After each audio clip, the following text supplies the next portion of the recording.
Hi friends, அனைவருக்கும் இனிய மதிய வணக்கம். எல்லோரும் சாப்பிட்டீங்களா? நான் இப்போ தான் சாப்பிட போகிறேன். சாப்பிட்றதுக்கு முன்னாடி ஒரு முக்கியமான தகவல் மேலே தள்ளிடாதீங்க.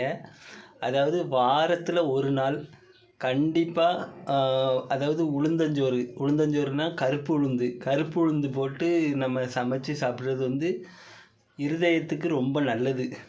எதுக்கு சொல்கிறோம்னா, இருதய நோயாளிகள், அப்புறம் பெரிய பெரிய ஆட்கள், எல்லாம் இந்த கட்டிட வேலை செய்கிறவங்க, கொத்தனார் எல்லாருக்குமே இதய நோய் வராது.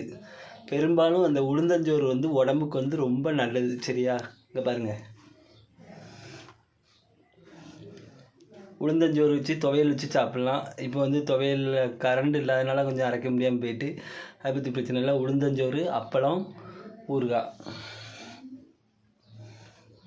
வச்சு சாப்பிடுங்க. ஒன்றுமே செய்யாது. சரியா? இதய நோயாளிகள் கண்டிப்பாக சாப்பிட்லாம். வீடியோ பிடிச்சா லைக் பண்ணுங்கள், கமெண்ட் பண்ணுங்கள். நன்றி, வணக்கம்.